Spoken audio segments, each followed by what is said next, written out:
Sebelum perang Iran melawan Israel dan Amerika Serikat, Rusia dan Tiongkok telah melakukan latihan perang di Selat Hormuz. Namun saat perang pecah, keberadaan Rusia dan Tiongkok tidak terlihat. Apakah Rusia dan Tiongkok akan terlibat perang atau membiarkan Iran melawan Israel dan Amerika Serikat sendirian? Informasi berikut ini untuk Anda.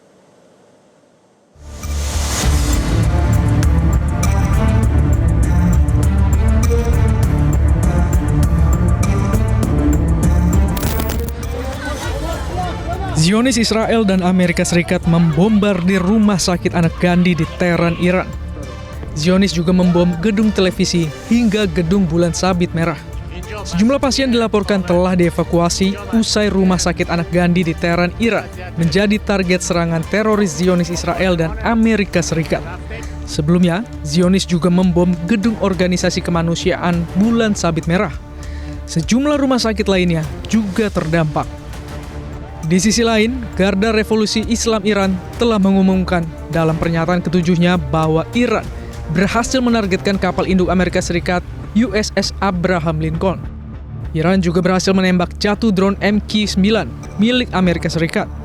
Garda Revolusi Islam Iran atau IRGC merilis video peluncuran rudal pada hari Ahad yang menargetkan Amerika Serikat dan Zionis Israel.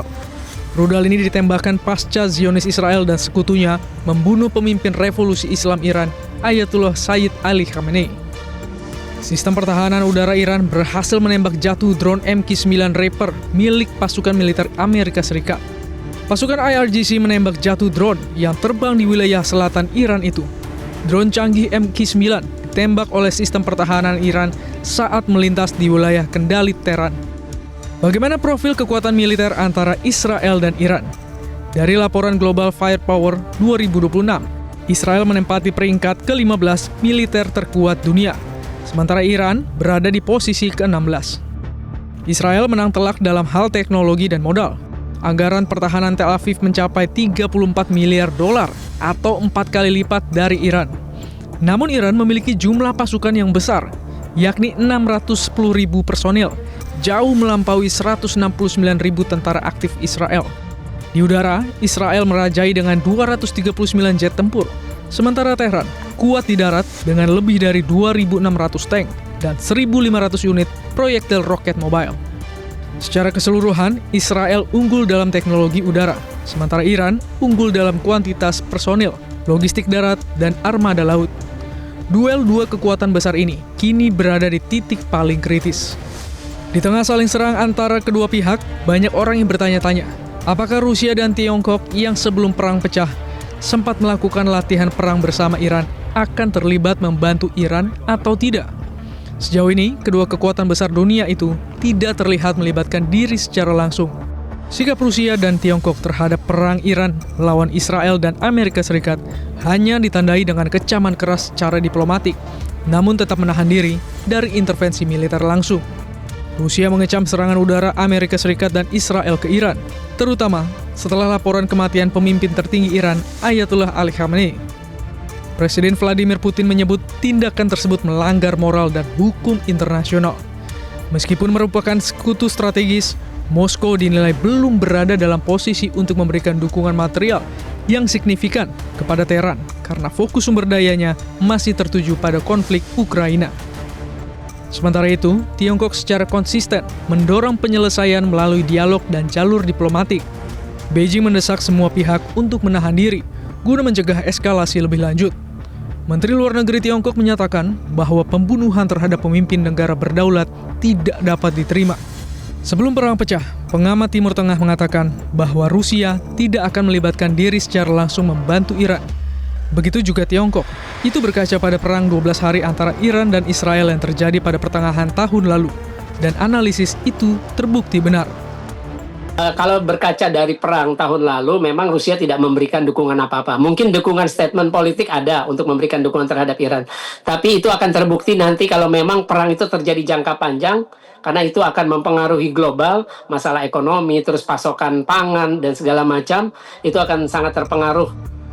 Berdasarkan situasi terkini per Maret 2026, kemungkinan keterlibatan Rusia dan Cina dalam mendukung Iran cenderung bersifat tidak langsung dan sangat terkalibrasi untuk menghindari konfrontasi militer terbuka dengan Amerika Serikat.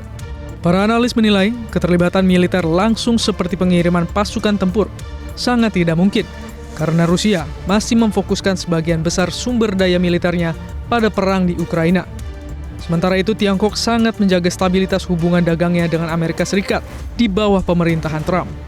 Baik Moskow maupun Beijing tidak ingin terseret ke dalam perang besar melawan kekuatan militer Amerika Serikat demi membela rezim di Teheran karena bisa memicu Perang Dunia Ketiga. Hubungan mereka dengan Iran bersifat transaksional. Namun, Rusia dan Tiongkok berkepentingan dengan Iran. Tiongkok berkepentingan dengan pasokan minyak dari Iran, sedangkan Rusia berkepentingan di wilayah perbatasan aman. Dalam beberapa hari ke depan, diperkirakan pejabat Iran akan menemui pimpinan Rusia maupun Tiongkok. Beijing dan Moskow itu sangat berkepentingan dengan pertahanan Iran. Karena bagi mereka, Iran yang melemah itu adalah tidak baik bagi mereka, akan berarti bonus bagi Amerika Serikat dan Israel. Dan terutama sekali China sangat memerhatikan hubungan perdagangan minyak dengan Iran. Karena Iran dapat memberikan harga yang lebih murah, apalagi nanti ke depannya Iran dapat kembali menormalisir Selat Hormuz. Dan untuk itu, yang dikhawatirkan oleh Iran adalah terputusnya jaringan minyak. Seperti kita ketahui bersama, Amerika Serikat sudah berhasil memutus jaringan minyak dari Venezuela kepada China, sehingga berdampak pada mundurnya pembangunan ekonomi China selama lebih dari 10 tahun. Dan sekarang China sangat berharap dapat menjalin hubungan energi yang lebih baik dengan Iran. Rusia juga sangat berkepentingan dengan stabilitas di Iran karena perbatasan Rusia itu perlu benar-benar diamankan, dan untuk itu saya pikir dalam beberapa minggu ke depan tokoh-tokoh Iran ini akan melakukan kunjungan ke China dan ke Rusia. Dalam perang melawan Israel dan Amerika Serikat ini, Iran juga menyerang pangkalan militer Amerika Serikat di negara-negara Teluk. Menurut analis, serangan itu justru bisa merugikan Iran sendiri. Ya, saya membaca serangan Iran ke negara-negara Arab Teluk itu sisi yang sifatnya kontraproduktif dari serangan yang dilakukan oleh Iran. Kenapa? Karena sebenarnya negara-negara Arab Teluk dan Timur Tengah secara umum, sebenarnya masyarakatnya bisa menjadi pendukung atau bisa menjadi calon pasar bagi Iran. Karena dengan melihat realitas Israel yang semena-mena dalam kurun bertahun-tahun, sebenarnya masyarakat di Timur Tengah menginginkan adanya pihak yang bisa mengimbangi bahkan melawan Israel. Itu ketika Iran dengan sangat terpaksa menyerang Arab Teluk atas dasar menarget pangkalan militer, saya sebut itu seperti operasi untuk mengeluarkan duri dalam daging. Jadi memang yang disasar adalah durinya, tapi yang terluka adalah daging di sekitarnya. Dan itulah situasi yang sekarang dihadapi oleh Arab Teluk. Dari perkembangan terkini, praktis Iran sendirian menghadapi gempuran Israel dan Amerika Serikat. Bahkan dalam tekanan Amerika Serikat, negara-negara Teluk seperti Bahrain, Qatar, dan Arab Saudi bisa saja ikut menggempur Iran. Kini, Iran sebagai pewaris kedikdayaan bangsa Persia benar-benar diuji. Jelajahi cara baru mendapatkan informasi. Download Metro TV Extend sekarang.